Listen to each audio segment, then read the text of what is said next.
Em nome do Pai, do Filho e do Espírito Santo. Amém. Se esta oração chegou até você hoje, talvez seja porque Deus conhece o seu coração melhor do que ninguém. Então feche os olhos por um instante, respire fundo e permita que o amor de Deus abrace a sua alma neste momento. Se você acredita no poder da oração, se inscreva no canal, curta e compartilhe esta mensagem de fé. Agora entregue ao Senhor tudo aquilo que está pesando dentro de você e deixe a paz de Deus tocar o seu coração. Amém. Se a sua vida está desmoronando agora, eu preciso te dizer uma coisa que ninguém te contou. Isso não significa que você fez algo errado, e o motivo pelo qual eu digo isso vai mudar completamente a forma como você enxerga essa fase que você está vivendo. Tem gente que vai te dizer que se você está passando por dificuldade, é porque falta fé. Tem gente que vai te dizer que se as coisas estão desmoronando, é castigo, é falta de oração, é pecado escondido. Mas eu quero te mostrar, com a palavra de Deus na mão, que isso é mentira. E mais do que isso, eu quero te mostrar o que Deus realmente faz quando tudo, absolutamente tudo, parece estar caindo ao seu redor. Fica comigo até o final, porque o que eu vou te contar agora pode ser exatamente o que você precisa ouvir hoje. Você já teve aquela sensação de que tudo estava caminhando bem e do nada, uma coisa após a outra começou a desabar? Perdeu o emprego. Logo depois veio a notícia da saúde. Aí o relacionamento que você tanto lutou para manter começou a rachar. E no meio disso tudo, você ainda tenta orar, tenta confiar, mas parece que o céu está mudo. Você já sentiu isso? Se sim, essa mensagem é para você, porque existe uma verdade que a Bíblia mostra várias e várias vezes, e é essa: os momentos em que tudo desmorona não são os momentos em que Deus te abandona. São os momentos em que Deus mostra quem Ele realmente é. Vamos falar sobre isso com calma, porque isso não é papo de motivação vazia. Isso é palavra de Deus, e eu quero que você entenda de verdade o que está acontecendo com você agora. Primeiro, eu preciso que você entenda o tamanho do problema que estamos discutindo aqui. A vida de qualquer pessoa, mesmo a pessoa mais fiel, mais dedicada, mais correta, vai passar por momentos de colapso. Não existe ninguém que atravesse essa vida inteira sem ver algo desabar. Pode ser financeiro, pode ser na saúde, pode ser numa perda, pode ser numa traição, pode ser simplesmente aquela sensação de que você não reconhece mais a sua própria vida. E o problema não é só a dificuldade em si. O problema é o que a dificuldade faz com a nossa mente. Ela nos faz perguntar: onde está Deus nisso tudo? Por que Ele deixou isso acontecer? Será que eu fiz alguma coisa que mereça isso? E é exatamente nesse momento, no momento da dúvida, que muita gente desiste de orar, desiste de acreditar, desiste de procurar Deus, justamente quando mais precisa dele. Eu quero te mostrar um homem na Bíblia que passou por isso de uma forma que praticamente nenhum de nós vai passar. O nome dele era Jó. Jó tinha tudo, tinha família grande, tinha riqueza, tinha saúde, tinha reputação. E em questão de dias, ele perdeu praticamente tudo isso.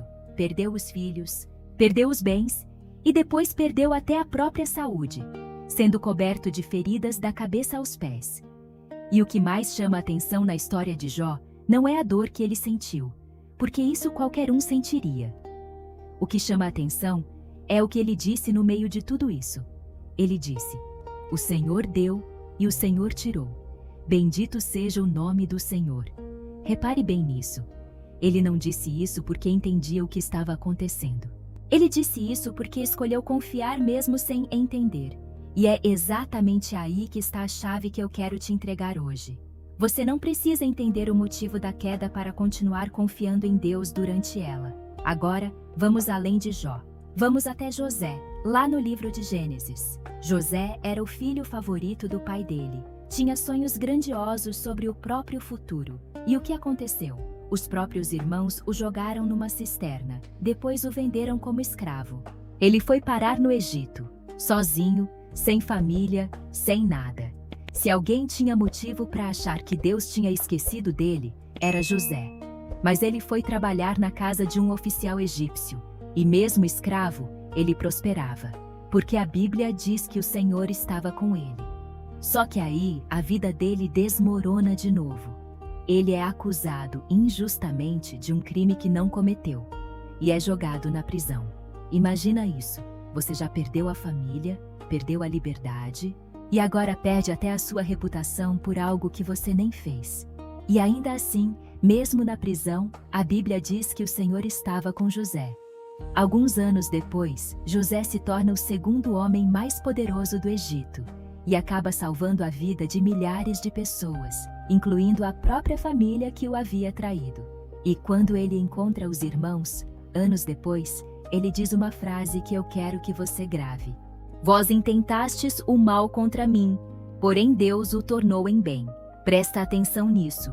Deus não impediu a queda de José. Deus não impediu a cisterna, não impediu a escravidão, não impediu a prisão injusta. Deus permitiu tudo isso e usou tudo isso para construir algo que José nunca teria alcançado se a vida dele tivesse seguido o plano original que ele mesmo tinha traçado. Isso muda a pergunta que você deveria estar fazendo. Não é por que Deus permitiu isso. A pergunta certa é: o que Deus está construindo através disso? Agora eu quero te mostrar outro exemplo, esse ainda mais direto: Pedro andando sobre as águas. Você já deve ter ouvido essa história, mas eu quero que você preste atenção num detalhe que quase ninguém comenta. Pedro estava numa barca, no meio de uma tempestade, e viu Jesus andando sobre o mar. Ele pediu para Jesus mandar que ele também andasse sobre a água, e Jesus disse: "Vem." E o incrível é que aconteceu. Pedro desceu da barca e literalmente andou sobre a água. O impossível estava acontecendo debaixo dos próprios pés dele. Só que, no meio do caminho, ele olhou para o vento forte ao redor, e o medo tomou conta dele. E assim que o foco dele saiu de Jesus e foi para a tempestade, ele começou a afundar. Isso é exatamente o que acontece com a gente quando tudo desmorona. Enquanto o nosso foco está em Deus, coisas impossíveis acontecem, mesmo em meio ao caos. Mas no instante em que a gente desvia o olhar da promessa e coloca na dificuldade, é como se a gente perdesse o próprio chão debaixo dos pés. E aqui está o ponto principal desse vídeo, o ponto que eu quero que você carregue com você depois que essa mensagem acabar. Deus não promete que a tempestade nunca vai vir. Ele promete que ele vai estar dentro da tempestade com você. Isaías 43 diz uma coisa que eu adoro: quando passares pelas águas, eu serei contigo, e quando pelos rios, eles não te submergirão. Quando passares pelo fogo, não te queimarás, nem a chama arderá em ti. Repare que Deus não diz, se você passar. Ele diz, quando você passar. Ele já sabia que a água ia vir, que o rio ia vir, que o fogo ia vir. E mesmo assim, ele não prometeu tirar você do caminho. Ele prometeu estar dentro dele com você. Isso muda tudo, porque a maioria de nós ora pedindo para Deus tirar a tempestade. Mas talvez a oração certa não seja, tira essa tempestade de mim, e sim, revela a tua presença dentro dela. Agora vamos chegar no ponto mais forte dessa mensagem. Existe um versículo em Salmos 34 que diz: perto está o Senhor dos que têm o coração quebrantado e salva os contritos de espírito. Repare bem na palavra perto.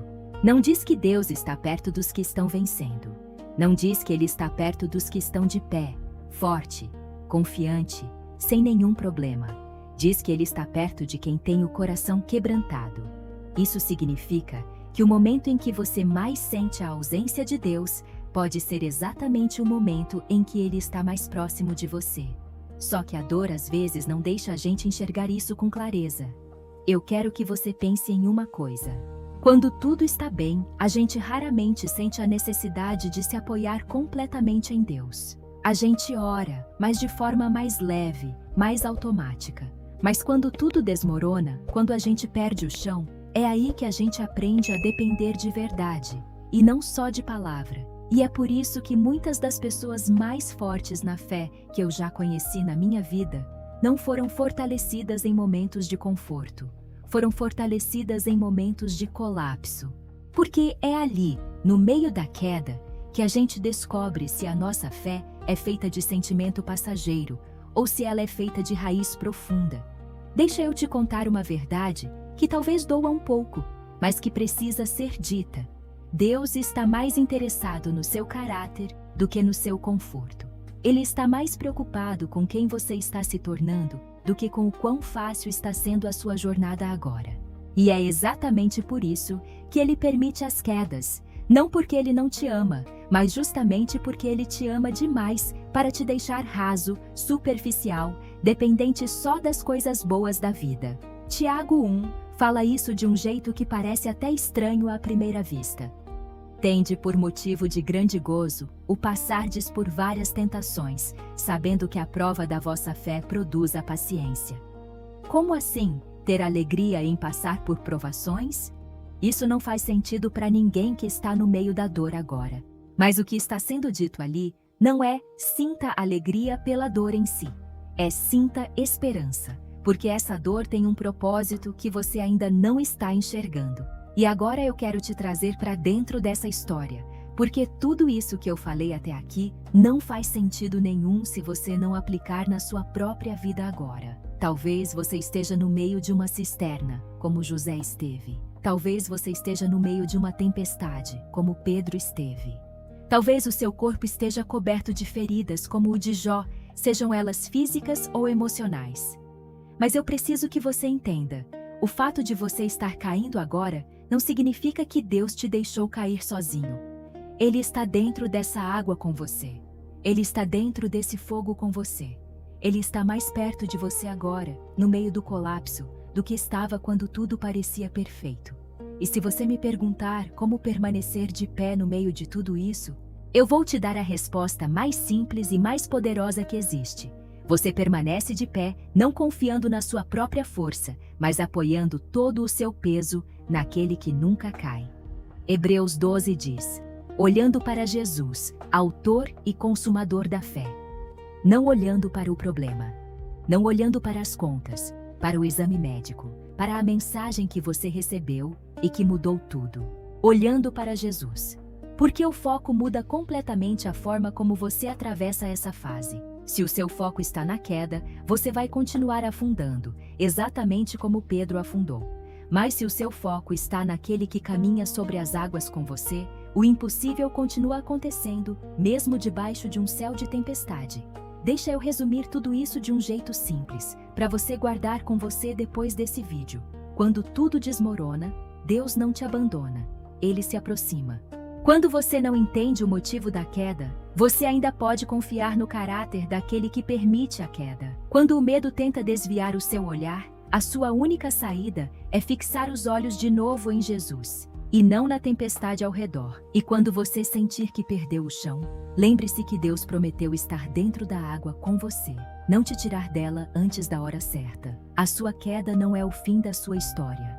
Muitas vezes, ela é exatamente o início do capítulo mais importante que Deus já escreveu para a sua vida. Se essa mensagem falou com você, se inscreve no canal agora, porque a próxima palavra pode ser exatamente o que você precisa ouvir amanhã.